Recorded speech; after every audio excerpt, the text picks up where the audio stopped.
नमस्कार, मैं डॉक्टर शिवम। मैं एक ईएनटी और हेड नेक सर्जन हूँ और आज एक बहुत ही इम्पोर्टेंट टॉपिक पे आपसे बात करना चाहता हूँ। बहुत बार हमारे पास ऐसे पेशेंट्स आते हैं जिनके नोज़ में ब्रीदिंग इश्यूज़ होते हैं। जैसे वो कभी दौड़ रहे हैं तो उनकी सांस फूलने लगती है या बैठे-बैठे भी उनके नोज़ से ब्रीदिंग फ्री नहीं होती है और ये काफ़ी दिन से वो प्रॉब्लम फेस कर रहे होते हैं। उस केस में जब वो हमारे पास आते हैं, हम उनका नोज़ का इंटरनल एग्ज़ामिनेशन करते हैं, जिसको बोलते हैं एंडोस्कोपिक एग्ज़ामिनेशन। सो बहुत बार ये हम देखते हैं कि नोज़ के अंदर जो एक बोन होता है, जिसको हम नेज़ल सेप्टम बोलते हैं, उसमें डेविएशन रहता है। वो जो है एक साइड पे बेंड रहता है। सो अगर हम इसको देखें, ये अगर हमारा नोज़ है, तो ये हमारा बीच में सेपरेटिंग लाइन एक बोन और कार्टिलेज की बनी हुई, जिसको हम नेज़ल सेप्टम बोलते हैं।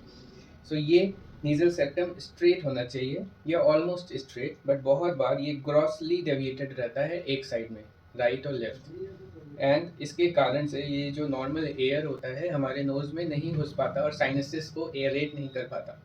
सो इस डीएनएस के कारण एक तो पेशेंट को अनइजीनेस होता है सांस लेने में, दूसरा डिफरेंट टाइप्स ऑफ साइनसाइटिस यानी कि साइनस में सूजन होता है, जिससे उसका हेडेक होता है, फेस में पेन होता है, बहुत चीज़ें होती हैं।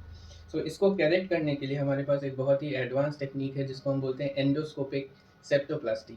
उसमें हम क्या करते हैं, हमारे पास कुछ इंस्ट्रूमेंट्स होते हैं, कुछ कैमराज होते हैं, उसकी मदद से हम नोज़ के अंदर जाते हैं और उस हड्डी सिर्फ उस डेविएटेड पार्ट को हम स्ट्रेट कर देते हैं। ये हमारा है एक ऑप्टिकल रिजिड एंडोस्कोप। इसके पीछे हम अटैच करते हैं एक कैमरा जो कि ऐसा होता है।